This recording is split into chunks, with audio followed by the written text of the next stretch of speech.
Hello everyone. I am super excited today to do this with Kavita Garu because it's very nostalgic for me. కరెక్ట్గా 10 years back మనం interview చేసాం. గుర్తుందా మీకు? చెప్పండి. మీకు గుర్తుందా? 10 ఏళ్ల క్రితం మనం ఒక అద్భుతమైన ఇంటర్వ్యూ చేసాం. Yes, life is beautiful. So what has actually changed in the 10 years, ma'am? First of all నమస్కారం అండి అందరికీ. వే2 న్యూస్ వారికి ప్రత్యేకంగా ధన్యవాదాలు తెలియజేస్తూ ఉన్నాను. ఎందుకంటే ఇంత మంచి ప్లాట్ఫామ్లో తెలంగాణ రక్షణ సేనగా కొత్తగా ఒక రాజకీయ శక్తిగా పుట్టుకొచ్చినటువంటి మాకు మా పార్టీకి ఇంత మంచి వేదికనిచ్చి మా అభిప్రాయాలను ప్రజలతో పంచుకునేటటువంటి సమయం ఇచ్చినందుకు వే2 న్యూస్ వారికి ధన్యవాదాలు. The same time I should say in the last 10 years నా పర్సనల్ లైఫ్ అనే కాదు, హౌ మీడియా హెస్ చేంజ్డ్ అని చెప్పడానికి వే2 న్యూస్ యొక్క ప్రయాణమే మనకు కళ్ళ ముందు కనపడుతూ ఉంటుంది. దాదాపు 2016లో వాళ్ళు లాంచ్ చేస్తే ఇప్పుడు 2026. In the last 10 years the way they have change journalism అంటే సిటిజన్ సెంట్రిక్గా ఎట్లయితే మార్చుకోగలిగినారో దాదాపు 20 నుంచి 30 వేల మంది సిటిజన్స్ కంటిన్యూస్గా పంపిస్తూ ఉంటారు ఆర్టికల్స్, వాళ్ళ ఊర్లలో జరిగేటటువంటి సమస్యలన్నీ కూడా వే2 న్యూస్కి పంపిస్తూ ఉంటారు. అంటే ఎట్లా అయితే కొన్ని ఏసీ రూమ్లలో కూర్చొని కొంతమంది పెట్టుబడిదారులు నిర్ణయించేటటువంటి వార్తలు కాకుండా నిజంగా ప్రజలకు ఉన్నటువంటి వార్తలు, ప్రజల్లో ఉన్నటువంటి వార్తల్ని తీసుకొని చెప్పగలగడం అనేది ఒక రెవల్యూషనరీ అని నేను అనుకుంటున్నాను.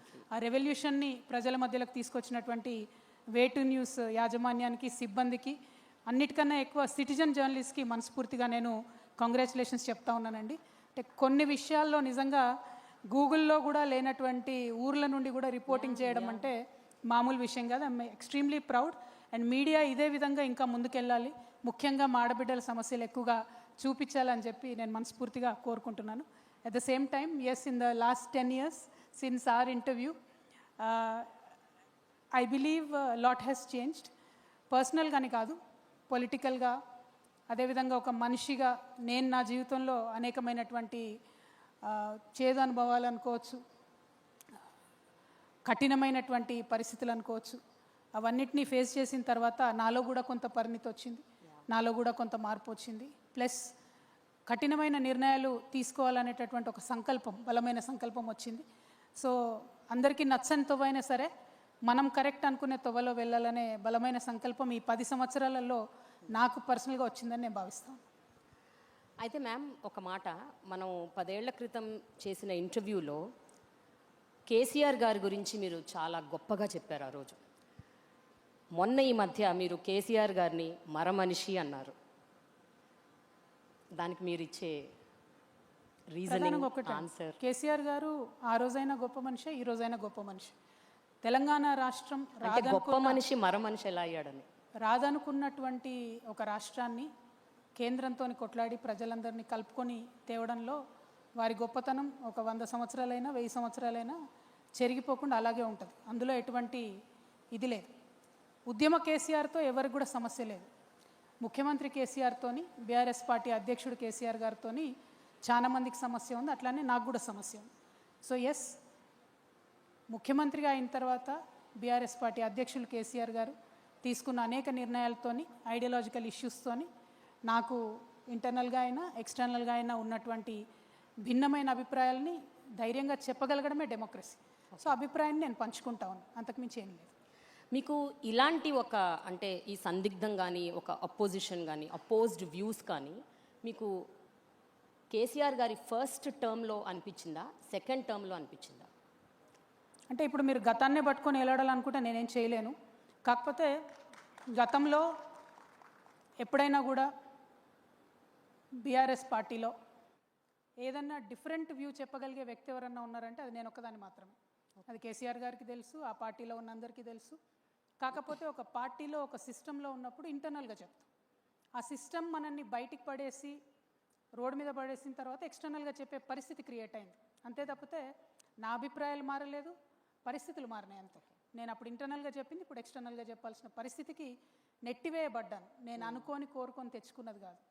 కానీ ఒక లేడీగా, పడకూడని అగచాట్లు పడ్డటువంటి ఒక వ్యక్తిగా నా సంకల్పం అయితే ఒకటే, నాకు ఉన్న మిగిలిన ఈ చిన్న జీవితంలో ప్రజలకు పనికొచ్చే పనులు చేయాలి. అలా చేయాలి అంటే నాకు తెలిసినటువంటి ఒకటే ఒక మార్గం, ఒక పొలిటికల్ వేలోనే సాధ్యమవుతుంది. రెవల్యూషన్ అనేది డాక్టర్ బాబాసాహెబ్ అంబేద్కర్ చెప్తారు రాజ్యాంగంలో, ఒక చుక్క రక్తం చిందకుండా నా భారతదేశ ప్రజలందరికీ నేను ఒక విప్లవాత్మకమైన మార్పును తీసుకొని వస్తాను ఈ రాజ్యాంగం ద్వారా అని ఆయన కాన్స్టిట్యూషన్. సో కేవలం ఒక పొలిటికల్ పార్టీ మాత్రమే బ్లడ్ షెడ్ లేకుండా ప్రజల జీవితాల్లో మార్పు తేగలుగుతుంది. సో అందుకే ఒక పొలిటికల్ పార్టీ పెట్టాలి, తెలంగాణ ప్రజల జీవితాల్లో మంచి మార్పును తేవాలనే ఉద్దేశంతో నేను ముందుకు వచ్చాను. నాకు తెలిసిన ఏకైక మార్గం అదే, కాబట్టి ఆ మార్గంలో నేను ప్రయాణిస్తూ ఉన్నాను. ప్రజలు ఆశీర్వదిస్తారు, దీవిస్తారు, వారి కోసం పనిచేసే అవకాశం ఇస్తారని బలంగా నమ్ముతా ఉన్నాను. వండర్ఫుల్. అయితే కవిత గారు, ఇంత ఫియర్స్ఫుల్గా, ఇంత ఫియర్లెస్గా, ఇంత ఫోర్స్ఫుల్గా మీరు మాట్లాడతారు. Your communication is on spot and very focused and చాలా కన్విక్షన్తో మాట్లాడతారు.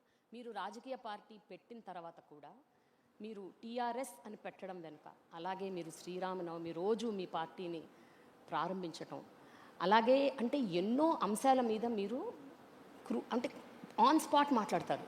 So much I'm sure there is a very prompt strategy behind it. అంటే మీరు ఎంతో ప్లాన్డ్గా ఇదంతా చేశారని నాకు అనిపిస్తోంది. అండ్ నాకేమనిపిస్తుంది అంటే మిమ్మల్ని చూస్తే మీలో ఒక చాణక్యుడు, చంద్రగుప్తుడు ఇద్దరు ఉన్నారనిపిస్తుంది. You are not just a king maker, you are also maybe a king. So అంటే ఇంత స్ట్రాటజిక్గా I'm sure lot must have gone through your thought process. I want to understand that. అంటే ప్రధానంగా ఒకటండి, పాలిటిక్స్లో ఉన్నామంటే డెఫినెట్గా స్ట్రాటజికల్గానే ఉండాలి. నేను చాలా గొప్ప వ్యక్తి దగ్గర పాలిటిక్స్ నేర్చుకున్నాను కాబట్టి వారి స్ట్రాటజీ ఏది ఉంటుందో అది వంట పట్టించుకున్నటువంటి వ్యక్తిగానే ముందుకెళ్తాను తప్ప హడావుడిగా తొందరపాటుతో వెళ్ళాను. కాబట్టి ఖచ్చితంగా ఏది చేసినా ఒక ప్లానింగ్తోనే చేయాలి. ఇప్పుడు మనకు మహిళలకు ఉండే ఎక్స్ట్రా బర్డెన్ ఏంటంటే పొలిటికల్గా ముందుకు వచ్చినప్పుడు మనం ఫెయిల్ అయితే ఈ ఆడవాళ్ళకి ఏం అవకాశం ఇచ్చినా వేస్ట్ అని అంటారు. కాబట్టి ఆ బరువు అంతా నా భుజాల మీద ఉంటుంది, తెలంగాణ ఆడబిడ్డల బరువు, భారతదేశం ఆడబిడ్డల బరువు అంతా కూడా. సో పొలిటికల్గా నేను ఒక ముందడుగేసి ఒక పార్టీ పెట్టి వస్తున్నా అంటే ఎట్టి పరిస్థితుల్లో నేను ఫెయిల్ అవ్వకూడదనే ఉద్దేశంతో, ఆ కన్విక్షన్తో వెళ్తాను. 2, 1 ఆడపిల్లలు డిప్రెస్ అవ్వకూడదు.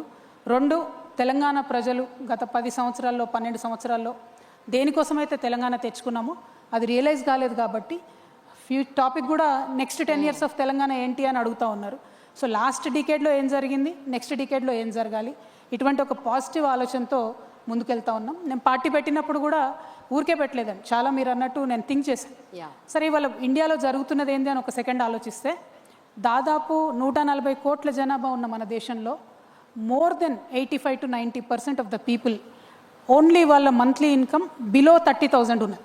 బిలో 30,000 రూపాయలు నెలకు సంపాదించేటటువంటి అత్యంత పేదలు ఉన్నటువంటి దేశం మన దేశం. ఆ 30,000 నెలకు సంపాదించే దాంట్లో కూడా విద్యా వైద్యానికి 70% వాళ్ళ ఇన్కమ్ని ఖర్చు పెడతా ఉన్నారు. నిన్న మోదీ గారు వచ్చి ఒక మాట చెప్పి వెళ్ళారు, భారతదేశం యొక్క రిజర్వ్స్ లేవు, మనకు ఉండాలి రిజర్వ్స్ అని చెప్పారు. కానీ పర్సనల్ రిజర్వ్స్ కూడా చాలా ఇంపార్టెంట్ కదా. ఒక కుటుంబం దగ్గర కొంత సేవింగ్స్ ఉండాలి. ఆ ఉండకుండా అయిపోయే పరిస్థితులు ఎందుకు వస్తున్నాయి ఇవ్వాలి అంటే విద్య మీద, వైద్యం మీద కంప్లీట్గా 70% స్పెండ్ చేస్తాం. ఇక్కడ ఇంకో విషయం ఏంటంటే 90% బిలో 30,000 సంపాదిస్తున్నారంటే ఈ 90% పీపుల్ ఇండైరెక్ట్ ట్యాక్స్ కడతారు. ఎట్లాంటి ట్యాక్స్ అది? సబ్బు కొన్నా, షాంపూ కొన్నా, ఒక చిన్న కారా ప్యాకెట్ కొన్నా అటువంటి ట్యాక్స్ ఇండైరెక్ట్గా 90% జనాభా కడతారు. ఒక 10% జనాభా ఇలైట్ క్రౌడు, చదువుకున్న వాళ్ళు, అబవ్ 5 lakhs ఇన్కమ్ ఉన్నటువంటి వాళ్ళంతా ఇన్కమ్ ట్యాక్స్ కడతారు. సో ఈ ట్యాక్స్లన్నీ ప్రభుత్వానికి వెళ్తాయి. ప్రభుత్వం మనకేం చేయాలి? విద్యని ఇవ్వాలి, వైద్యాన్ని ఇవ్వాలి. ఇవాళ ప్రజలకు ఏమవుతుందంటే ఒక పక్క ట్యాక్సులతో ఖర్చు అవుతుంది. ట్యాక్సులు తీసుకున్న ప్రభుత్వం హెల్త్ కేర్ ప్రొవైడ్ చేయట్లేదు కాబట్టి హాస్పిటల్లో పడితే మళ్ళీ సెకండ్ టైం కూడా మళ్ళీ మనకు ఖర్చు అవుతుంది. సో మొత్తం మన ఇన్కమ్ ఏదైతే ఉందో, ముఖ్యంగా పేద మధ్యతరగతి వాళ్ళ ఇన్కమ్ ఏదైతే ఉందో 70% కూడా విద్యకు, వైద్యం ఖర్చు అవుతుంది. సో నేను పార్టీ పెట్టే ముందు ఒకటే ఆలోచించాను, నేననే వ్యక్తిని ఒక పార్టీ పెట్టడం ద్వారా నా ఫోటోలు 10 చోట్ల వేసుకోవడం, 10 మంది పేపర్ వాళ్ళకి రాసుకోవడానికో, 10 మంది యూట్యూబ్ ఛానల్ వాళ్ళకు టైంపాస్ చేసుకోవడానికో కాదు కదా పార్టీ పెట్టే. వాట్ ఈస్ ద గుణాత్మకమైన మార్పు, క్వాలిటేటివ్ చేంజ్ ఏం రావాలి సమాజంలో అని ఆలోచించినప్పుడు విద్య, వైద్యం ఈ 2 గనక ప్రభుత్వం బాధ్యత తీసుకొని ఉచితంగా ఇవ్వగలిగితే, అది ప్రైవేట్ అయినా సరే, ప్రభుత్వం అయినా సరే, విద్య, వైద్యం నా తెలంగాణ ప్రజలకు ఉచితంగా ఇవ్వాలనే ఉక్కు సంకల్పంతోనే మేము ఈ పార్టీ పెట్టడం జరిగింది. రక్షణ సేన ఊరికే పెట్టలేదు, టైంపాస్కి పెట్టలేదు, లేకపోతే నాకెక్కడ అవకాశాలు లేక పెట్టలేదు. పొలిటికల్ కెరీర్కి అన్ని వైపుల నుంచి మనకు అవకాశాలు ఉన్నా కూడా ఒక ఇండిపెండెంట్ పార్టీగా ఉండాలి, ప్రజల మన్ననతో అధికారంలోకి రావాలి, అనుకున్నది చేయగలగాలి. ఎవరి ఫోర్స్ లేకుండా అనుకునే చేయగలగాలంటే ఉచిత విద్య, ఉచిత వైద్యం అని 2 చాలా బలంగా సంకల్పించుకొని పెట్టినాం. దాంతోపాటు ఇంకా ఒక 3 ప్రధానమైన అంశాలు. వ్యవసాయం, ఇవాళ ఉన్నటువంటి పరిస్థితుల్లో ఆ గవర్నమెంట్ ధరణి అని పెట్టింది, ఈ గవర్నమెంట్ వచ్చి భూమాత అని పెట్టింది. అయినా కూడా రైతుకు భూ సమస్యలు అయితే తీరలేదు. ఎందుకంటే పేరు మారింది తప్ప only name has changed, game has not change. కాబట్టి రైతుల కష్టాలు అట్లనే ఉన్నాయి. ఉపాధికి సంబంధించి కూడా ప్రతి ఒక్కరు వచ్చిన వాళ్ళల్లా ఉద్యోగాలు ఇస్తామంటారు తప్పితే ఎవరు కూడా ఉద్యోగాలు ఇచ్చే స్థాయికి మా యువకులు వెళ్ళాలి అని అనుకోవడం లేదు, మా యువతులు వెళ్ళాలని అనుకోవడం లేదు. కాబట్టి ఉపాధి మీద చాలా డీటెయిల్డ్గా వర్క్ చేసి ఆలోచన చేసి 2 lakhs to 20 crores వరకు మా యూత్ని నమ్మి, మా జన్జీని నమ్మి we want to invest in them. ఒక్క వాట్సాప్, ఒక్క గూగుల్, ఒక్క అమెజాన్ మన దగ్గర నుంచి ప్రొడ్యూస్ చేయగలిగినా కూడా ఐఎమ్ ష్యూర్ మొత్తం ఒక నెక్స్ట్ డికేడ్ అంతా కూడా తెలంగాణ బాగుంటుందనే ఉద్దేశంతో. ఇవన్నీ 4 ఒక ఎత్తు అయితే సోషల్ జస్టిస్ అని ప్రతి ఒక్కరు చెప్తారు లిప్ సర్వీస్ లాగా. Every party is in a situationship with social justice today. It's just in a situationship, they are not truly doing anything about it. బాగా జెన్జీ వర్డ్స్ బాగా నేర్చుకున్నారు మ్యామ్. బట్ జెన్జీ లాంగ్వేజ్ మీ పిల్లలు నేర్పుతున్నారా ఏంటి మీకు? Not really, it is a fact. అంటే వాళ్ళు ఏంటంటే నాన్ కమిటల్గా వీఆర్ దేర్ విత్ యూ అని చెప్పి ఒక సిచ్యువేషన్షిప్లో ఉన్నారు తప్పితే టుమారో మై పార్టీ తెలంగాణ రక్షణ సేన అధికారంలోకి వచ్చిన తర్వాత we will be married to social justice without a divorce option. So అంత డెడికేటెడ్గా, అంత కమిటెడ్గా, అంత సీరియస్గా సోషల్ జస్టిస్ కోసం పనిచేస్తాం. సోషల్ జస్టిస్ అంటే కేవలం కులాల ప్రాతిపదికని చెప్పట్లేనే. వికలాంగులు ఉన్నారు, వికలాంగులకు కనీసం ఇంత పెద్ద సెక్రటేరియట్ కడితే ఒక ర్యాంప్ కట్టుకోలేదు మనం. వికలాంగులకు ఫ్రీ బస్ ఇవ్వడానికి ముఖ్యమంత్రి గారికి, ఇప్పుడున్న ముఖ్యమంత్రి గారికి మనసు రావట్లేదు.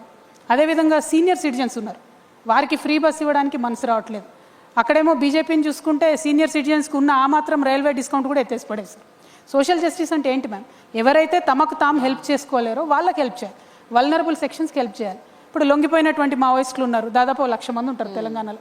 అన్ని గవర్నమెంట్స్ ప్రామిస్ చేసాయి మేము ఇది చేస్తాం అది చేస్తాం, ఒక్క గవర్నమెంట్ కూడా ఏం పని చేయలేదు ఇంతవరకు. ఏపీలో కూడా అదే పరిస్థితి. అదేవిధంగా మాజీ సైనికులు ఉంటారు, 15 ఏళ్ళు సర్వీస్ చేసి ఒళ్ళు హూనం చేసుకొని వస్తారు, వాళ్ళకి కావాల్సిన ఒక చిన్న వెల్ఫేర్ మెజర్ కూడా ఏ గవర్నమెంట్ చేయడం లేదు. సో ఈ సోషల్లీ వల్నరబుల్ ఉన్న సెక్షన్స్ అన్నిటికీ, ట్రాన్స్జెండర్స్ కావచ్చు, వీరందరి కోసం కూడా సోషల్ జస్టిస్ అనే కాన్సెప్ట్తోని we want to be very committed and work for them. అది కాకుండా మనందరికీ తెలుసు భారతదేశం అంటేనే కులాల వ్యవస్థ. సో ఎస్సీస్ కానీ, ఎస్టీస్ కానీ, బీసీస్ కానీ, మైనారిటీస్ కానీ, ఆదివాసీలకు కానీ, అందరికన్నా ఎక్కువ మా ఆడబిడ్డలకు కానీ సరైనటువంటి అవకాశాలు రావాలి, సరైనటువంటి అద్భుతమైనటువంటి ప్లాట్ఫామ్ దొరకాలనుకుంటున్నాము. దానికోసమే పనిచేస్తాం. ఇంత కూలంకషంగా మీరు మొత్తం ప్లాన్ చేస్తానని చెప్తున్నారు కదా ma'am. But tell me, very political scenarios ఎంత వైబ్రెంట్గా మారుతూ ఉన్నాయి అంటే there so much changing around. And Gen Z culture వచ్చాక ఇంకా మనం పొలిటీషియన్స్ అంటే మనం అంటే నేను కాదు మీరు, ద ట్రెడిషనల్ థాట్ ప్రాసెసెస్, ఇప్పుడు the traditional way of thinking, ఇవి చేస్తాం అవి చేస్తాం అవి ఇస్తాం ఇవి ఇస్తాం అని చెప్తే ఇప్పటి జనరేషన్ నమ్మే పరిస్థితుల్లో ఉందా? How do you make them believe that you are going to do rather than telling that I will do? అంటే మీరు చెప్తారు చేస్తాము అని, ఎంతమంది చేశారు? సో ఈ క్వశ్చన్ రేజ్ అవుతుంది. And Gen Z is not willing. నేను ఆ పాట ఎందుకంటున్నానంటే 2010లో పుట్టిన వాళ్ళు ఇప్పుడు 2028లో ఓట్లు వేస్తారు.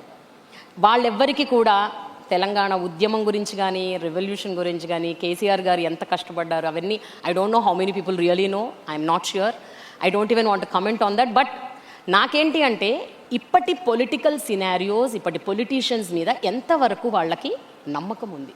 And when you say all of this, do you think that will convert in to votes? అంటే ఒక్కటండి, సిచ్యువేషన్స్ మారినా, ఫ్యాషన్ మారినా, ట్రెండ్ మారినా, ఎప్పుడైనా బేస్ కోర్ అనేటటువంటిది ఒకటే ఉంటుంది. What is the core of my party? What is my core belief? Telangana is my core belief. Telangana first is my core belief. Telangana mother బోర్డ్గా ఏదన్నా ప్రోగ్రామ్స్ చేయొచ్చు, ఏదన్నా ఆలోచనలు చేయొచ్చు, కానీ ఏది చేసినా అంతర్లీనంగా తెలంగాణ వాదం ఉండాలి, తెలంగాణ ప్రజల ఇంట్రెస్ట్ ఉండాలి. అది స్టేట్ వైడ్గా చూసి, భారతదేశాన్ని చూసినప్పుడు ఇండియా యాజ్ అ కోర్ ఉండాలి, దాని మీద ఏదన్నా చేసుకోవచ్చు. సో జెన్జీ కావచ్చు, ఇంకోరు కావచ్చు, వాళ్ళు ఇవాళ మన లెక్క వరి అనకుండా రైస్ ప్లాంట్స్ అనొచ్చు, అన్నా సరే వరి అనేది, వడ్లు అనేవి భూమిలో పండుతాయి. సో ఆ గ్రౌండ్ కనెక్షన్ అనేది జెన్జీ కానీ ఎవరు కానీ లూజ్ అయితే సర్వైవ్ కాలేము. బట్ ఎస్, జెన్జీకి నేను అపాలజీస్ చెప్తా ఉన్నా, ఎందుకంటే we have spoiled the world for you. చాలా వాతావరణ కాలుష్యం జరిగింది, చాలా రకాల పొల్యూషన్ జరిగింది.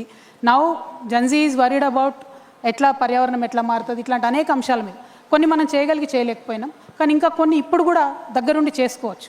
వేస్టేజ్ నిర్మూలించవచ్చు, ప్లాస్టిక్ వాడకం తక్కువ చేయొచ్చు. We can definitely make the world a better space. But ఇవన్నీ చెప్తున్నా కూడా మీతో నాకున్న కంప్లైంట్, మీతో అంటే ప్రెస్ వాళ్ళతో నాకున్న కంప్లైంట్ ఏంటంటే, ఎప్పుడున్నా ఏ చిన్న సమస్య వచ్చినా మా రాజకీయ నాయకులతో తప్పని రాస్తారు. కరెక్ట్ కాదండి. మేము at the core of our hearts మా ఫ్యామిలీ టైంని సాక్రిఫైస్ చేసుకొని సమాజం కోసం పనిచేయాలనుకుని వచ్చే వాళ్ళము ఫండమెంటల్గా కరప్ట్ ఉండం. కొన్ని తెలిసి కొన్ని తెలియక ఎప్పుడైనా తప్పులు జరుగుతుండొచ్చు. బట్ జరుగుతున్న ప్రతి సమస్య మీద స్పందించేది ఈ దేశం మొత్తంలో ఒక రాజకీయ నాయకుడు మాత్రం. అండ్ ఇంతో అంతో భారతదేశంలో ఏ మార్పు వచ్చినా పొలిటికల్ పార్టీస్తోనే వచ్చింది. అంటే that is the beauty of democracy. ఆ డెమోక్రసీని ఇవాళ కిల్ చేసే విధంగా భారతీయ జనతా పార్టీ ఏం చేస్తుంది, ప్రాంతీయ పార్టీలు ఉండొద్దు అనేటటువంటి ఒక భయంకరమైన కుట్ర చేస్తూ ముందుకొస్తుంది. డెఫినెట్గా వాటిని ఎదుర్కోవాల్సినటువంటి అవసరం ఉంది ప్రతి చోట. ఇప్పుడు తెలంగాణ ఫస్ట్ అని నేను ఎందుకంటున్నా, రీజనలిజం ఫస్ట్, నేషనలిజం నెక్స్ట్ అని నేను అంటానండి. ఎందుకంటే we're a union of states, we're not a central we're a federal setup. దాంట్లో ఆ రెస్పెక్ట్, ఆ గౌరవం ఎవరిది వాళ్ళకు ఉండుకుంటూనే, ఎవరి ఐడెంటిటీ వాళ్ళకు ఉండుకుంటూనే రాజకీయం చేయాలి. కానీ ఈ దేశంలో ఏ మార్పు వచ్చినా అది పొలిటికల్గానే వచ్చింది. అది గాంధీ తాత దగ్గర నుంచి మొదలు పెట్టుకుంటే ఇప్పటి వరకు కూడా ఏ మార్పు వచ్చినా పొలిటికల్గా వచ్చింది. That is why I'm inviting all the Gen Z, I'm inviting all the youth. అందరికన్నా ఎక్కువ మా ఆడబిడ్డలు నేను ఇన్వైట్ చేస్తూ ఉన్నా. మీరు బయట ఉండి పొలిటీషియన్స్ బాగాలేరు, పొలిటికల్ పార్టీలు బాగాలేవు అంటే కుదరదు. రావాలి, పాలిటిక్స్లోకి రావాలి, పొలిటికల్ పార్టీస్లో చేరాలి. దగ్గరుండి ఏం చేయాలో ఏం చేయకూడదో అని చెప్పి ప్రజలకు బాధ్యత వహించి చెప్పాలి. కానీ దూరం నుంచి విమర్శించడం ఈజీ. ప్రెస్ వాళ్ళని కూడా అదే అంటున్నారు, మేము చేసిన మంచిని మీరు చెప్పరు మేడం, మేము చేసిన మంచిని చెప్పరు, పొలిటీషియన్స్ చేసింది. మీరు మాత్రం ఎంతసేపు ఏదైనా చిన్న తప్పు దొరికితే ఇదైపోయింది అదైపోయింది అని అనడం తప్పితే మేము చేసిన మంచిని చెప్పరు. సో ప్రెస్ మిత్రుల్ని, ముఖ్యంగా వేటు న్యూస్ వాళ్ళని కూడా కోరుతా ఉన్నాం, పొలిటీషియన్స్ చేసే మంచిని కూడా దయచేసి చూపించండి అని మా రిక్వెస్ట్. మ్యామ్, స్టార్టింగ్లోనే మిమ్మల్ని బాగా పొగిడాను నేను. మ్యామ్, తెలంగాణ రక్షణ సేన is it inviting Gen Z memberships and getting into the party? Absolutely we are. I believe Gen Z can make a lot of difference. పక్క దేశంలో చూసినాం, నేపాల్లో they have literally over through the resume, ఒక గవర్నమెంట్నే పడేశారు.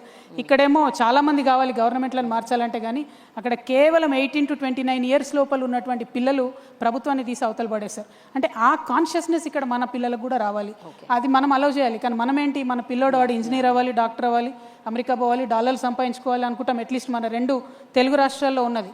నేను కూడా ఆ కోవకు చెంది బాయిలర్ కోడి పిల్లలాగానే అమెరికా దాకా పోయి వెనక్కి వచ్చాను. కానీ తెలంగాణ ఉద్యమం నాకు నేర్పించింది ప్రజల మధ్యలో ఎట్లా ఉండాలి, ఉండడం వల్ల ప్రజలకు ఏం లాభం అని. అదే విషయం ఇవాళ జెన్జీకి తెలిస్తే, if they are among the people, they will work with the issues. I'm sure they will be way more effective than all of us put together. Ma'am, Telangana రాష్ట్రం ఏర్పడి ఇప్పుడు ఒక పుష్కరం దాటడానికి వస్తుంది, 12 years. మీరు చెప్పండి మ్యామ్, ఇప్పుడు ఈ 12 yearsలో ఏదైతే ఉద్యమానికి ప్రధాన కారణమైన నీళ్లు, నిధులు, నియామకాలు, అది ఎంతవరకు సక్సీడ్ అయ్యారు అట్లీస్ట్ ఇన్ 12 years అంటే ఏం చెప్తారు మీరు? And especially with regards to నీళ్ల విషయంలో ఇంకా చాలా రభస జరుగుతోంది. ఈ మధ్య కృష్ణా జలాల విషయంలో కూడా షేరింగ్, భాగస్వామ్యం అంటున్నారు. I want your comment on that. అంటే ఒక్కటండి, తెలంగాణ పర్స్పెక్టివ్లో చూసినప్పుడు మాత్రం నీళ్ళ విషయంలో దేనికోసం అయితే మనం కొట్లాడామో డెఫినెట్గా అన్యాయమే జరిగింది, న్యాయం జరగలేదు. కాంగ్రెస్ ప్రభుత్వం పెట్టినటువంటి ఖర్చుతో కలుపుకుంటే బీఆర్ఎస్ ప్రభుత్వం 1,89,000 కోట్లు ఖర్చు పెట్టింది. ఇప్పటి వరకు కాంగ్రెస్ ప్రభుత్వం 30,000 కోట్లు ఖర్చు పెట్టింది కేవలం సాగునీటి విషయంలో. కానీ ఇన్ని లక్షల కోట్లు ఖర్చు పెట్టినా కొత్తగా వచ్చింది ఎంత అంటే 15 లక్షల ఎకరాలకు మాత్రమే నీళ్ళు ఇచ్చుకోగలరు తెలంగాణ భూభాగంలో. అదే ఆంధ్రాలో రాష్ట్రాలు విడిపోయిన తర్వాత పోలవరం ప్రాజెక్ట్కి నేషనల్ స్టేటస్ రావడం, అదేవిధంగా అక్కడ ఏ పార్టీ ఉన్నా వాళ్ళు రకరకాల ఏర్పాట్లు చేసుకోవడంతో తెలంగాణ రాకముందు ఎన్ని నీళ్ళైతే వాడుకున్నారో ఆంధ్రాలో అంతకన్నా ఎక్కువ నీటిని ఇప్పుడు వాడుకుంటున్నారు 2 నదుల్లో, కృష్ణ అయినా గోదావరి అయినా.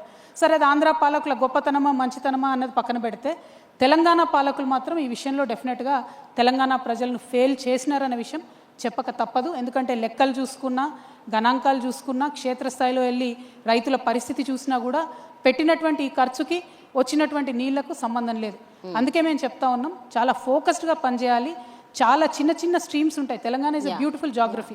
మా ప్లేస్లోనే, తెలంగాణలోనే పుట్టి తెలంగాణలోనే నదుల్లో కలిసిపోయేటటువంటి అనేక చిన్న చిన్న నదులు ఉన్నాయి, స్ట్రీమ్స్ ఉన్నాయి. వాటిని అసలు ఎప్పుడు కూడా వాడుకోలేదు. వాటి కోసం ఒక కాంప్రహెన్సివ్ వాటర్ ప్లాన్తో తెలంగాణ రక్షణ సేన ముందుకొచ్చింది.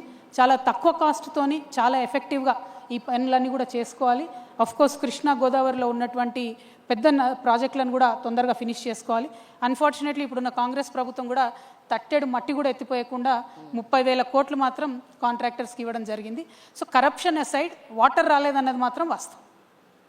వాటర్ విషయంలో you are completely dissatisfied with the earlier governments? నేను కాదండి, ఫ్యాక్ట్ ఆన్ ద గ్రౌండ్ చెప్తున్నా నేను. ఇవాళ మహబూబ్ నగర్ జిల్లా 35 లక్షల ఎకరాలతోని అత్యంత పెద్ద జిల్లా ఉమ్మడి మహబూబ్ నగర్ జిల్లా. ఆ ఉమ్మడి మహబూబ్ నగర్ జిల్లా నుండి ఇవాళకి కూడా వలస వెళ్తూ ఉన్నారు, బాంబేకి వెళ్తూ ఉన్నారు, రకరకాల రాష్ట్రాలకు వెళ్తూ ఉన్నారు. ఎందుకు వెళ్తున్నారు వలస అంటే ఉన్న పొలానికి నీళ్ళు వచ్చే పరిస్థితి లేదు కాబట్టి. ఒక్క ఊర్లో ఒక తండాలో దాదాపు 80% ఇండ్లు కూడా తాళాలు వేసుకున్న పరిస్థితి. నిన్నగాక మొన్న మేము వెళ్ళి అక్కడ మీటింగ్ పెట్టచ్చు, ఆ రోజుకున్న పరిస్థితి కూడా అదే ఉంది. అంటే 12 ఏళ్ళ తర్వాత కూడా ఇంకా వలస లాగలేదంటే, ఇంకా నీళ్లు రాలేదంటే అది నా ఫీలింగ్ కాదు, అది వాస్తవం. నాకు చెప్తున్నాను, అది మారాల్సిన పరిస్థితి ఉన్నది. మిషన్ కాకతీయ, భగీరథ లాంటి స్కీమ్స్ కూడా ఏం చేయలేకపోయాయంటారా? నో, నేను అసలేం జరగలేదు అనట్లేదు. 2 పెద్ద నదుల్లో కృష్ణ కానీ గోదావరి కానీ, దాని నుంచి ఎగ్జాంపుల్ మేడం, గోదావరిలో మాకు తెలంగాణకు 964 టీఎంసీలు నీళ్లు రావాలి. ఈరోజు మన ఇద్దరం ఇక్కడ మాట్లాడుకునే ఈ క్షణం కూడా 250 టీఎంసీలకు పైగా గోదావరిలో ఒక చుక్క కూడా వాడుకోలేదు. ఇది ఆంధ్రలో ఫాల్ట్ కాదు కదా, తెలంగాణ రాష్ట్రం వచ్చి 12 ఏళ్ళు అయింది కదా. 121,000 కోట్లు కాళేశ్వరం పాలమూరు రంగారెడ్డి మీద ఖర్చు పెట్టాం కదా, మరి ఎందుకు నీళ్లు రాలేదు అని అడిగితే ఏముంది జవాబు? సో నేను అనేది అది, మనం చేయగలిగి ఉండి మన చేతుల్లో ఉండి నిధులు పెట్టి టైం బౌండ్ ఫినిష్ చేసుకోలేక, పాలమూరు రంగారెడ్డి ప్రాజెక్టు 30 నెలల్లో ఫినిష్ చేస్తామని కట్టినటువంటి మొదలుపెట్టిన ప్రాజెక్టు ఇవాళకి 132 నెలలు అవుతుంది, అంటే 10 ఏళ్ళు అవుతుంది, చుక్క నీళ్ళు రాలేదు. ఇప్పుడు దాని ఎస్టిమేట్ 85,000 కోట్లు, మొదలుపెట్టినప్పుడు దాని ఎస్టిమేట్ 32,000 కోట్లు. అంటే ఆ డిఫరెన్స్ ఏదైతే ఉందో అది ప్రజల మీదనే బర్డెన్. ఇవి ఒక పక్కన పెడితే ఈ 10 ఏళ్లలో ఎంత నష్టం జరిగింది ఈ నీళ్ళు ఇవ్వలేక అంటే, దాదాపుగా 2.5 లక్షల కోట్ల రూపాయలు డైరెక్ట్గా రైతులకు రావాల్సిన ఇన్కమ్ రాకుండా పోయింది. సో ఒక పక్క రాకుండా నష్టం, ఇంకొక పక్క నీళ్లు రాకపోవడం. So దర్స్ a lot of opportunity cost that is lost. మీకు ఒక పక్క స్ట్రాటజీ ఉందా మ్యామ్ ఈ విషయంలో? నీళ్లకు సంబంధించి you have a proper plan in place? 100%. As I said, local స్ట్రీమ్స్ని బాగా వాడుకోవాలి. పెద్ద పెద్ద వాగులు ఉన్నాయి తెలంగాణలో, వాటి మీద ఖచ్చితంగా మంచి గేట్స్ పెట్టి చెక్ డ్యామ్స్ పెట్టుకోవాలి. పెద్ద పెద్ద ప్రాజెక్ట్స్ ఏవైతే ఉన్నాయో ఆ ప్రాజెక్ట్స్కి మధ్యలో కూడా చిన్న యానికట్స్, బ్యారేజెస్ కట్టుకొని వాడుకోవాలి. ఇవాళ ఆంధ్రప్రదేశ్ ఏం చేసింది, మా దగ్గర ఆర్డీఎస్లోనేమో ఆ యానికట్ ఏదైతే ఉందో ఇవాళటి వరకు కూడా అది అట్లనే ఉంది. కానీ అటుపక్క వాళ్ళు దాన్ని సుంకేష్లను బరాజ్గా మార్చుకొని దాని నుండి దానికే సప్లిమెంట్ చేసే విధంగా 2, 3, 4 అంటే ఒక స్ట్రీమ్ ఫెయిల్ అయితే ఇంకోటి, ఇంకో స్కీమ్ ఫెయిల్ అయితే ఇంకోటి అని అట్లా నిర్మించుకోగలిగినారు. సో ఆ వ్యవస్థ ఏర్పాటు చేసుకోగలగాలి. ఇవాళ ఆంధ్ర తెలంగాణ అనేటటువంటి అంశం ఏదైతే నీళ్ళ కొట్లాట అయిందో, ఆనాటికి ఈనాటికి కూడా గోదావరి నీళ్లు 4,000 టీఎంసీలు పోయి సముద్రంలో కలిసిపోతున్నాయండి. ఎవరు వాడుకోలేకపోతున్నారు అన్ఫార్చునేట్ కదా. దానికి వ్యవస్థ తయారు చేసుకోవాలి. దానికోసం డెఫినెట్గా ప్లాన్ ఉంది, దాని ప్రకారం పనిచేస్తాం. 2028 ఎలక్షన్స్ దగ్గర పడుతున్నాయి, ఇంకా జస్ట్ 2 years. ఏంటి ma'am, what is your plan? అంటే మీరు పక్కాగా సింగిల్గా కంటెస్ట్ చేయబోతున్నారా, లేకపోతే పొత్తులు పెట్టుకోబోతున్నారా?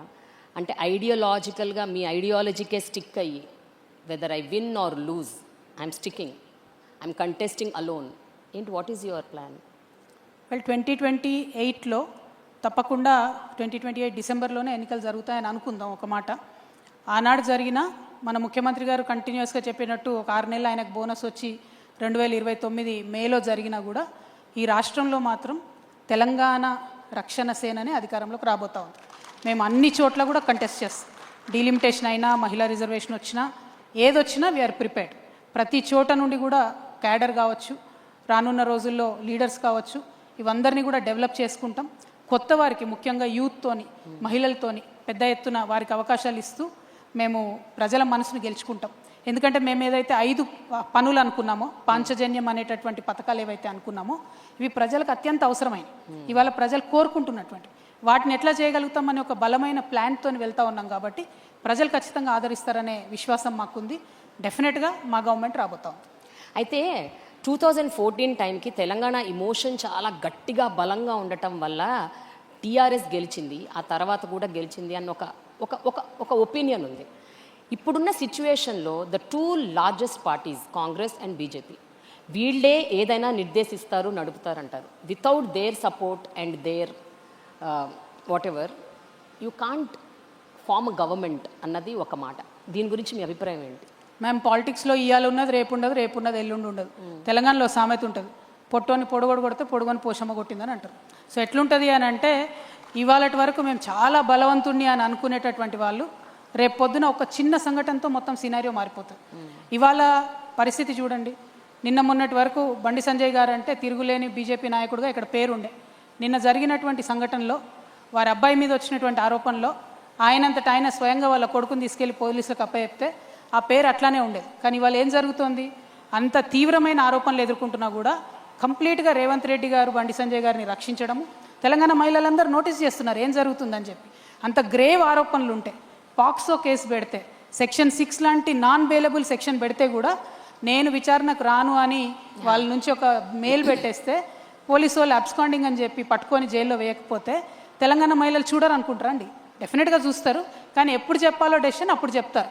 కాబట్టి ఇట్లాంటి సంఘటనలతోని ఒక పక్క కాంగ్రెస్ పార్టీ, ఇంకొక పక్క భారతీయ జనతా పార్టీ కంప్లీట్గా ప్రజల యొక్క ఫేత్ని కోల్పోతూ ఉన్నారు. ఈ రాష్ట్రంలో యాజ్ ఆన్ టుడే మనం ఇట్లా మాట్లాడుతున్నటువంటి సందర్భంలో కూడా ప్రతిరోజు 7 మంది ఆడబిడ్డల మీద అత్యాచారం జరుగుతుంది. ఇది రిపోర్టెడ్ ఫిగర్స్ నేను చెప్పేది. అన్రిపోర్టెడ్ ఫిగర్స్ క్రైమ్ విమెన్ మీద ఎంత అవుతుంది అన్నది చాలా భయంకరంగా ఉంది. కానీ ముఖ్యమంత్రి గారు, కాంగ్రెస్ పార్టీ ఏమాత్రం కూడా విశ్వాసం కల్పించలేకపోతా ఉంది. ఇవాళ బండి సంజయ్ గారి విషయంలో ఎందుకు ప్రభుత్వం ఇంత లీనియంట్గా వ్యవహారం చేస్తోంది? అది డెఫినెట్గా ప్రభుత్వం రేపు ఆన్సర్ చేయాల్సిందే. ఇంకొక మాట, ఈ ఒక పక్క వీళ్ళ మీద లీనియన్సీతో వ్యవహరించడం అయితే, ఇంకొక పక్క ఆడపిల్లని బదనాం చేయాలి. ఫస్ట్ ఆడపిల్ల మీద విపరీతమైన వార్తలు వేయడం, అసలు ఆ అమ్మాయి క్యారెక్టర్ ఏంటని మాట్లాడు. వీళ్ళెవరు జడ్జ్ చేయడానికి? అసలు who are you to judge a person's character? ఇష్టం వచ్చినట్టు వార్తలు రాయడం. నేను నిన్న కూడా డిమాండ్ చేశాము, డీజీపీ గారికి కూడా లెటర్స్ రాసినాము, మళ్ళీ కూడా చెప్తాను, ఎవరైనా సరే ఆడపిల్ల మీద ఇష్టం వచ్చినట్టు రాసినటువంటి ఏ వ్యక్తులైనా సరే వాళ్ళ సోషల్ మీడియా అకౌంట్స్ని తప్పకుండా ఫ్రీజ్ చేయాలి. యూట్యూబ్ ఛానల్స్ ఉంటే వాళ్ళని క్లోజ్ చేయాలి. ఇవి కరెక్ట్ పద్ధతి కాదు, కరెక్ట్ సిస్టమ్ కాదు. Yes, let the courts decide, let the police decide, let them conduct a investigation. అవేమి జరగకముందు who are you to do a trial? ఈ మీడియా ట్రయల్ అనేటటువంటి కల్చర్ ఎంత ఎంకరేజ్ చేస్తే ఆడపిల్లలకు అంత నష్టం జరుగుతుంది. కాబట్టి దాన్ని మాత్రం నేను తీవ్రంగా ఖండిస్తున్నా. అట్ ద సేమ్ టైం నేను మొన్న కూడా చెప్పాను, బండి సంజయ్ గారు ప్రధానమంత్రి గారితో స్టేజ్ షేర్ చేసేది లేకుండే. ఒక పక్క ప్రధానమంత్రి గారు, ఇంకో పక్క ముఖ్యమంత్రి గారు, ఈ పక్కన బండి సంజయ్ గారు ఉంటే ఇన్వెస్టిగేషన్ ఎట్లా చేస్తారండి చేసే ఆఫీసర్? పైగా ఒక సిట్ వేయలేదు, జూనియర్ ఆఫీసర్స్ని పెట్టినారు. సో ఇది every which way Revanth Reddy గారు యాంటీ ఉమెన్ అని ఎస్టాబ్లిష్ చేసుకుంటున్నారు తప్పితే ఇదైతే కరెక్ట్ పద్ధతి కాదు. మేము ప్రభుత్వాన్ని డిమాండ్ చేస్తున్నాం, నిష్పక్షపాతంగా ఎంక్వైరీ జరగాలి. ఈ ఎంక్వైరీ అయ్యేంత వరకు కూడా బండి సంజయ్ గారు తప్పుకుంటే బాగుంటుంది వారి పదవి నుండి. హోంశాఖ సహాయ మంత్రిగా వారు ఉన్నప్పుడు నిష్పక్షపాతంగా ఇన్వెస్టిగేషన్ జరుగుతుందంటే నమ్మే పరిస్థితిలో మాత్రం తెలంగాణ ఆడబిడ్డలు లేరు. కానీ రీసెంట్గా మీరన్నట్టే బీఆర్ఎస్ లీడర్స్ కూడా చాలామంది దీని మీద దుమ్మెత్తిపోశారు, ఉవ్వెత్తున అగ్రెసివ్ అయిపోయారు. దే వర్ సేయింగ్ విమెన్కి అన్యాయం జరుగుతుంది, క్రైమ్ రేట్ పెరుగుతుంది అగేన్స్ట్ విమెన్, అట్రాసిటీస్ పెరుగుతున్నాయి, రేప్స్ పెరుగుతున్నాయి, there is no security for women అని బీఆర్ఎస్ నాయకులు కూడా అంటున్నారు. So what is your? సమస్యను ఏ పొలిటికల్ పార్టీ హైలైట్ చేసినా తప్పులేదు. ఎవరైనా సరే సమస్యను ఏ పొలిటికల్ పార్టీ హైలైట్ చేసినా తప్పులేదు. ప్రభుత్వంలో ఉన్న వాళ్ళ బాధ్యత కదా. ప్రభుత్వంలో ఉన్న రేవంత్ రెడ్డి గారు స్పందించాలి, కనీసం ఇట్లాంటి అంశాల మీద స్పందించి ఏం చేస్తారనేటటువంటి ఒక ప్లాన్ ఆఫ్ యాక్షన్ చెప్పాలి. ఆ విశ్వాసం అయితే కల్పించినట్టుగా అనిపించట్లేదు. అందుకనే మేము రేపు ప్రధానమంత్రి మోడీ గారికి కూడా లెటర్ రాస్తాం, బండి సంజయ్ గారిని తప్పించండి అని చెప్పి డిమాండ్ చేస్తాం. మీరు రాస్తున్నారా? Yes, definitely. ఓకే. అదే స్టేజ్ మీద ఇంకొకటి జరిగింది మ్యామ్. మొన్న మోడీ గారు రేవంత్ రెడ్డి గారిని అన్నారు, హమారే సాత్ జోడో అని. ఓ ఆల్రెడీ జుడికే హై బై, వాళ్ళిద్దరు కలిసి ఉన్నారు ఆల్రెడీ. ఆయన ఆర్ఎస్ఎస్ సీఎం అని మేము ఎప్పుడో చెప్పినాం, కొత్త ఏం కాదు. ఆయన బడే బాయ్ చోటే బాయ్ అని డే 1 నుంచి వాళ్ళు కలిసే ఉన్నారు, డిఫరెంట్ కాదు. కాబట్టే ఈ రాష్ట్రానికి రావాల్సినటువంటి అనేక నిధులు రాకపోయినా, ఒక్క సింగిల్ జాతీయ హోదా రాకపోయినా, ఒక్క ప్రాజెక్టుకు కూడా రేవంత్ రెడ్డి గారు ఏమన్నారు బీజేపీని? ఆయన 100 సార్లు పోయి కలిసి వస్తారు ప్రధానమంత్రి గారిని. బీసీ బిల్లులు పెండింగ్ ఉంటాయి, దాని మీద మాట్లాడరు. నేషనల్ ప్రాజెక్ట్ స్టేటస్ పెండింగ్ ఉంటుంది, దాని మీద మాట్లాడరు. ఇట్లా అనేకమైన విభజన హామీలు ఇంకా పెండింగ్ ఉన్నాయి, దాని మీద మాట్లాడరు. సో వాళ్ళిద్దరు కలిసే ఉన్నారు. రేవంత్ రెడ్డి గారు is not a Congress CM, is RSS CM. ఇది ఫస్ట్ నుంచి చెప్తున్నాను, డే 1 నుంచి. Okay ma'am, coming to one of the important points. ఇప్పుడు ఒక విమెన్ లీడర్షిప్ అన్నది ఒకటి ఉంటే what kind of a changes we can see as society? Because మీరు ఇప్పుడు చాలా అంశాలు చెప్పారు, చాలా మేల్ లీడర్స్ నేను అబ్జర్వ్ చేసింది, ఎంతోమంది మేల్ పొలిటీషియన్స్ లీడర్షిప్ పొజిషన్స్ ఉన్న వాళ్ళు ఎన్నడూ టచ్ చేయని కొన్ని పాయింట్స్ మీరు మాట్లాడారు. But I want to know from your mouth, what changes can a women bring on table? ఇది వరల్డ్ ఓవర్ డిస్కషన్ అండి. ఒక feminine approach towards any problem. It could be towards war, it could be towards science and technology, it could be towards how to handle environmental issues, anything. A feminine approach to an issue brings more sensitivity onto the table. అంటే ఒక అమ్మతనంతోని ఒక మాతృత్వ భావనతోని పరిపాలన జరిగినటువంటి సందర్భంలో పరిష్కారం తొందరగా దొరుకుతుంది. ఎందుకంటే అమ్మ జేబు చూడదు, కడుపు చూస్తుంది కాబట్టి. సో అట్టడుగున ఉన్న వాళ్ళకు ముందు అన్నం పెట్టాలనుకుంటుంది కాబట్టి. ఇంట్లో అందరికన్నా చిన్నోడు అంటే జనరల్గా అమ్మకి ఇష్టం ఉంటుంది. అట్లానే సమాజంలో అత్యంత వెనుకబడిన వాళ్ళంటే ఆ ఫెమినైన్ అప్రోచ్తో పరిపాలన చేసే ప్రభుత్వాలు ఉన్న కాడ వల్నరబుల్ సెక్షన్స్ని ఫస్ట్ అడ్రస్ చేస్తారు. ఇవాళ ఏ గవర్నమెంట్ అన్నా చూడండి, మీరు అది యూనియన్ గవర్నమెంట్ కావచ్చు, ఇక్కడ మన స్టేట్ గవర్నమెంట్ కావచ్చు, ఇవాళటి వరకు కూడా అండి, మేము ఒక 10 సార్లు నేను రిప్రజెంట్ చేశాను. మెంటలీ ఛాలెంజ్ కిడ్స్ ఉంటారండి, వాళ్ళు ఒక 350 నుంచి 400 మంది ఉన్నారు, ఎక్కువ లేరు. వాళ్ళకి ప్రభుత్వం పెన్షన్స్ ఇవ్వడం లేదండి. అది బీఆర్ఎస్ నుండి కూడా కొనసాగుతుంది ప్రాబ్లము. ఆనాడు ఈనాడు ఎప్పుడు కూడా పుష్ చేస్తున్నాం, రిపీటెడ్గా అపీల్ చేస్తున్నాం. ఎందుకంటే మెంటలీ ఛాలెంజ్ కిడ్స్ ఉన్నటువంటి పేరెంట్స్కి ఏమైందంటే మొత్తం వాళ్ళకు వచ్చేటటువంటి జీతంలో ఒక జీతం అంటే ఇద్దరు భార్యాభర్త సంపాదిస్తే ఒక జీతం అంతా ఆ పిల్లల కేర్కే పోతుంది. సో బేసిక్ పెన్షన్ కూడా వాళ్ళకి ఇవ్వలేనటువంటి పరిస్థితి. ఆ సెన్సిటివిటీ లేకపోవడం. Ultimately what matters in a society is people should be happy. How can people be happy? వాళ్ళకుండా ఫండమెంటల్ ఇష్యూస్ అడ్రస్ చేస్తే హ్యాపీగా ఉంటారు. సో నేను రేపటి నాడు ఏం చెప్తున్నా అంటే విద్య కానీ వైద్యం కానీ ఈ vulnerable sections of the society ఎవరైతే ఉంటారో వారి కోసం ఒక స్పెషల్ కన్సర్న్. ఇట్లా మెంటలీ ఛాలెంజ్ కిడ్స్ ఉన్న వాళ్ళకి మా గవర్నమెంట్ వస్తే ఒక కేర్ టేకర్ని ఇస్తాం. సీనియర్ సిటిజన్స్ ఉంటే ఒక కేర్ టేకర్ని ఇస్తాం. చాలామంది యాక్సిడెంట్స్ అయ్యి స్పైనల్ కార్డ్ యాక్సిడెంట్ అయ్యి బెడ్ రిడన్ ఉంటారు, వేళ్ళ మీద లెక్కించదగిన వాళ్ళు ఉంటారు. కానీ వారి కోసం ఆ ఇంట్లో ఉన్నటువంటి ఒక వ్యక్తి కంప్లీట్గా టైం స్పెండ్ చేసే పరిస్థితి ఉంటుంది. వారికి ఒక కేర్ టేకర్ ఇస్తాం. You're not giving thousands of crores కదా. ఇప్పుడు థౌజండ్స్ ఆఫ్ క్రోర్స్ మనము కాంట్రాక్టర్లకు ఇస్తున్నాం తప్పితే మన ప్రజల కోసం ఎందుకు ఆ సెన్సిటివ్ అప్రోచ్ మిస్ అవుతున్నాం అన్నదే నేను అనుకునేది. ఒక విమెన్ లీడ్ చేసినట్టయితే ఆ అప్రోచ్ ఉంటుందని చెప్పి నేను బలంగా నమ్ముతున్నాను. జనరల్గా ఒక ఉమెన్ లీడర్షిప్ పొజిషన్స్లోకి వెళ్తున్నారు అంటే వాళ్ళని అంటే ఒక స్టీరియోటిపికల్ ఒపీనియన్తో చూస్తుంది సొసైటీ. అంటే వాళ్ళు మంచిగా ఉండాలి, సాఫ్ట్గా ఉండాలి, సైలెంట్గా ఉండాలి, పెద్దగా మాట్లాడకూడదు, గట్టిగా మాట్లాడకూడదు. And there is a stereotypical opinion. When a woman puts her point across fiercely, forcefully, like you, they say she's bossy and criticisms vastayi, lot of social media brunt vastadi, ento vastadi. But if a man does that, they call him aggressive. If a woman does, it is a different narrative altogether. Meeru ivanni experience ayi untaru. So what do you have to say about this? Ma'am, నేను ఫండమెంటల్గా నమ్మేది ఏంటంటే leader should not have a gender. Leader అంటే leader లాగా చూడాలి. అది ప్రజలు కూడా అలవాటు చేసుకోవాలి. విమెన్ అయినా vulnerable section of the society నుండి వచ్చేటటువంటి నాయకులుగా ఎదగాలనుకునేటటువంటి వ్యక్తులైనా కూడా లీడర్ అనే వాళ్ళకు జెండర్ ఉండదు, కులం ఉండదు అనేది ఫస్ట్ గమనించుకోవాలి. నేను ఓన్లీ విమెన్ని లీడ్ చేస్తానని నేను బయలుదేరితే నేను ఫెయిల్ అవుతా. సపోజ్ నేను ఒక ఎస్సీని అనుకోండి, నేను ఓన్లీ దళిత్ని లీడ్ చేస్తాను బయలుదేరితే నేను ఫెయిల్ అవుతా. సపోజ్ నేను ఒక అప్పర్ కాస్ట్ అనుకోండి, నేను ఓన్లీ అప్పర్ కాస్ట్ని లీడ్ చేస్తాను బయలుదేరితే ఫెయిల్ అవుతా. లీడర్ అనేవాడు అందరినీ సమానంగా చూడగలగాలి. ఈ రూమ్లో ఉన్న వాళ్ళందరూ నా వాళ్ళు అనుకునేటటువంటి వాళ్ళు లీడర్ అవుతాడు తప్పితే ఆ ఒక్క టేబుల్ మీద కూర్చున్న వాళ్ళే నా వాళ్ళు అనుకుంటాడు క్యాడర్ అవుతాడు. సో క్యాడర్కి లీడర్కి ఉండే తేడా తెలుసుకోవాలి. రాజకీయాల్లో కొత్తగా రావాలనుకునేటటువంటి యూత్కి కానీ విమెన్కి కానీ నేను రిక్వెస్ట్ చేసి చెప్పేది ఒకటే, kindly be the leader, think like a leader. See you'll eventually become a leader with a lot of experience, with lot of hard work మించి అయితే ఏది లేదు, దానిలో షార్ట్ కట్ లేదు. But to become a leader you should start thinking like a leader. ఒక సామెత ఉంటుందండి, a cat which wants to become a lion should lose its appetite for rats అని. నువ్వు ఎలకల్ని చంపుదాం అనుకుంటే నువ్వు సింహం ఎట్లయితావు, పులి ఎట్లయితావు, నువ్వు అనుకునే టార్గెట్ నీకు పెద్దగా ఉండాలి.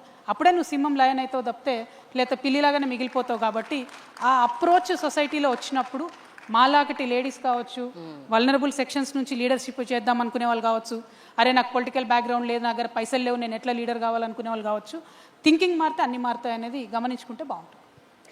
మీ అటైర్, మీ డిస్పోజిషన్, మీ ప్రజెంటేషన్ కూడా మారుతూ వచ్చింది ఈ 10 ఏళ్లలో. అక్క అని పిలిపించుకునేవారు ఒకప్పుడు, ఇప్పుడు అమ్మ అని పిలవాలని కోరుకుంటున్నారు. So what is the ideology or philosophy or strategy behind this? Generally people should age in a very dignified manner and age మారుతున్న కొద్దీ మన భారతదేశంలో అందరూ కూడా అటైర్ మార్చుకుంటూ వెళ్తారు. సరే, వేరే దేశాలలో 60 ఏళ్ళు 70 ఏళ్ళు కూడా మళ్ళీ ఇంకా యంగ్గా కనపడలే ప్రయత్నం చేస్తూ ఉంటారు. But with age people generally keep changing.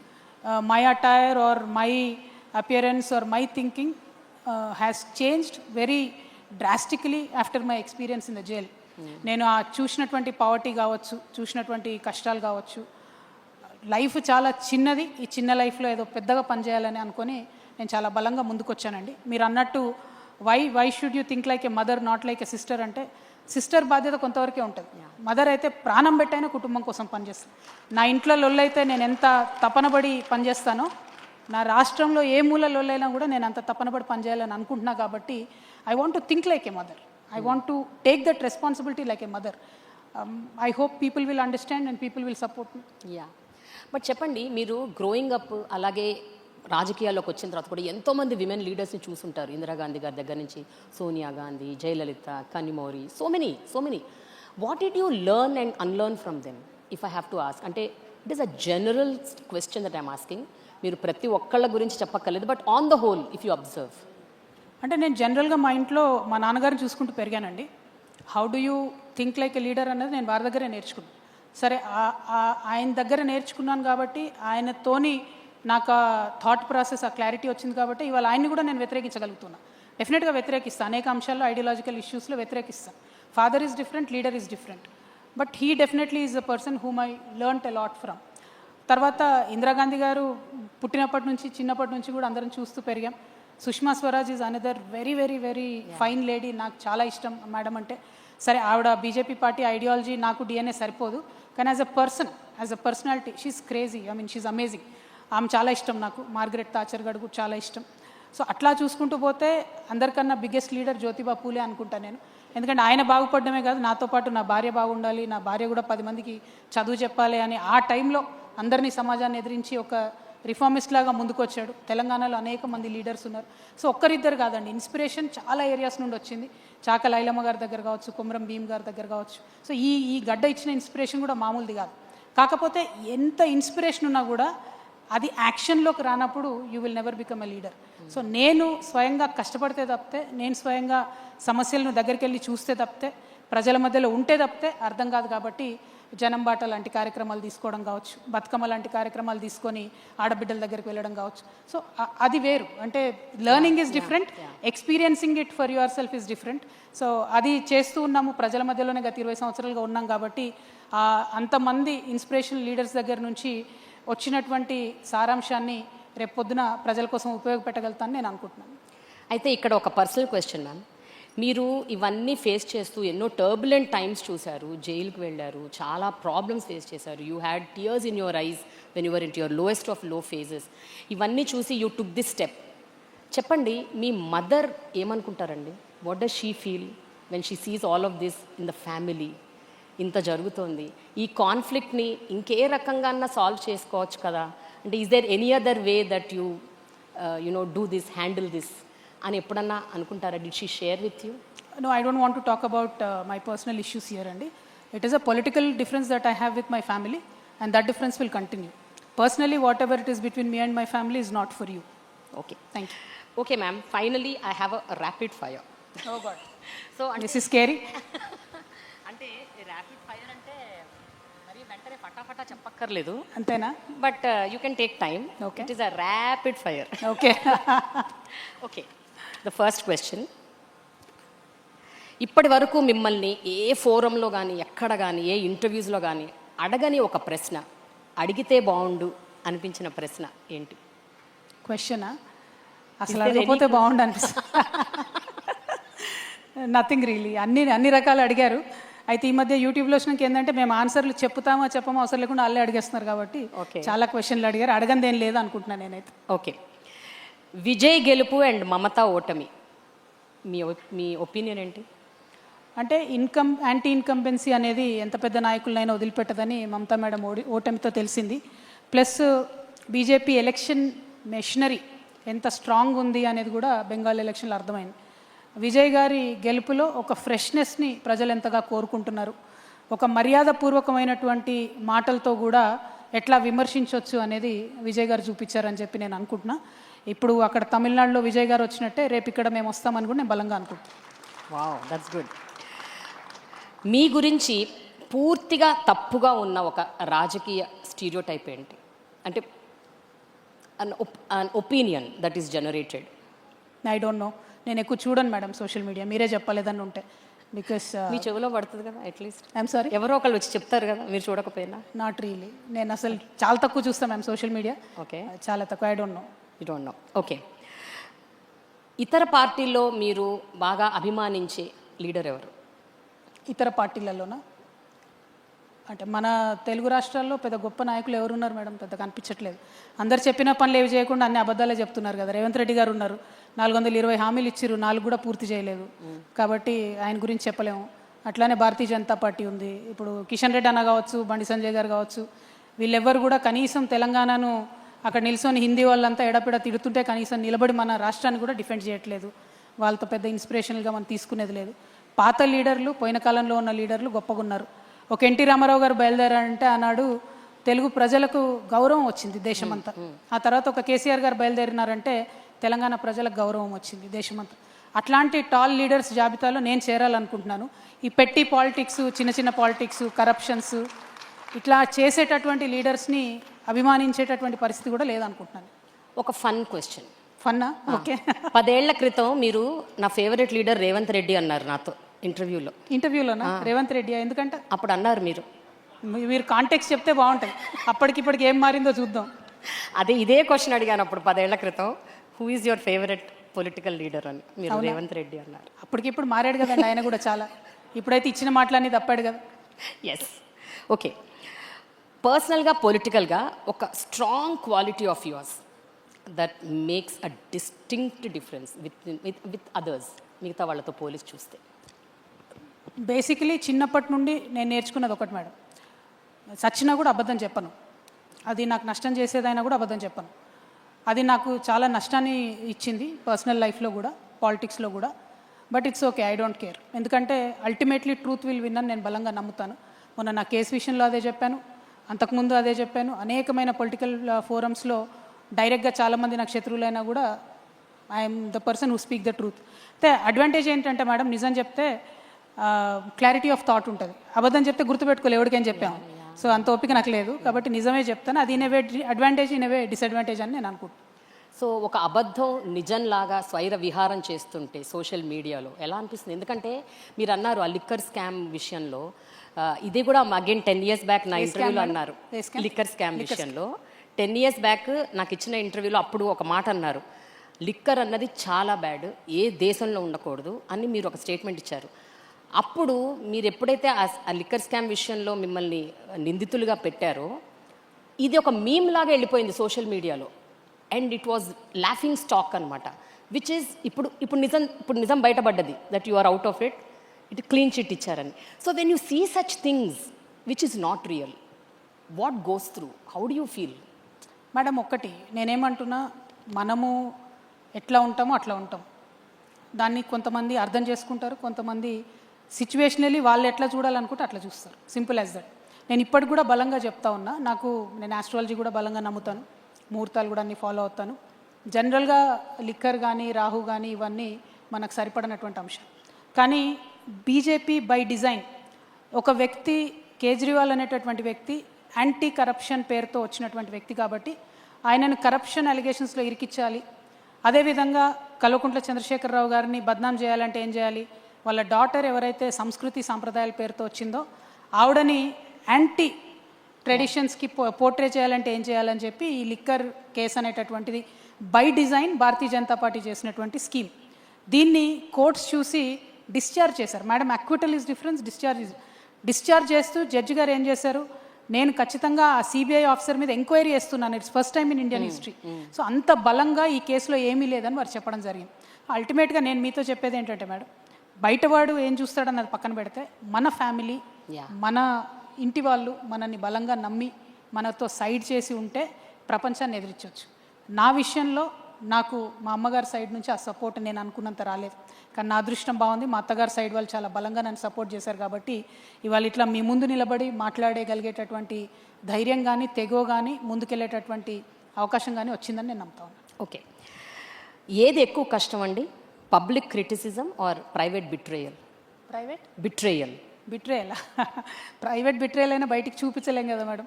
Public criticism is easy because if you are with the truth you can face it. But ఇప్పుడు మల్టీ లేయర్డ్ అయిపోయింది కదా, యూట్యూబ్ తర్వాత ట్విట్టరు తర్వాత ఫేస్బుక్. సో ఒక్కొక్క దగ్గర ఒక్కొక్కటి వస్తూ ఉంటుంది. అది ఫేస్ చేయడం వ్యక్తిగతంగా కూడా ఇబ్బందే, పొలిటికల్ పార్టీస్ కూడా ఇబ్బందే, అన్నిటికన్నా ఎక్కువ ప్రజలకు ఇబ్బంది. ఎందుకంటే ఒక్కొక్క ఫోరం ఒక్కొక్కటి చెప్తుంది. ఇవాళ వాస్తవంగా తెలంగాణలో కరెక్ట్ వార్త ఏది చూడాలి అంటే నమస్తే తెలంగాణ కొనుక్కోవాలి, ఈనాడు కొనుక్కోవాలి, ఆంధ్రజ్యోతి కొనుక్కోవాలి. అన్ని పేపర్లు చూస్తే తప్పితే అసలు విషయం ఏందని అర్థం కానటువంటి పరిస్థితి వచ్చింది. So it is unfortunate it has come to that. Yeah, రాజకీయ నాయకుల్లో ఈ మధ్యకాలంలో మీరు అబ్జర్వ్ చేస్తే మోస్ట్ ఓవర్ రేటెడ్ క్వాలిటీ ఏంటి which you are observing? Over రేటెడ్గా కనిపించే క్వాలిటీ ఏంటి? I don't no. బేసిక్ ఇప్పుడు మళ్ళీ చెప్పినట్టుగా రాజకీయ నాయకులు అందరూ కూడా చెడ్డవాళ్ళు కాదు. యా అంటే in general, I'm talking in general.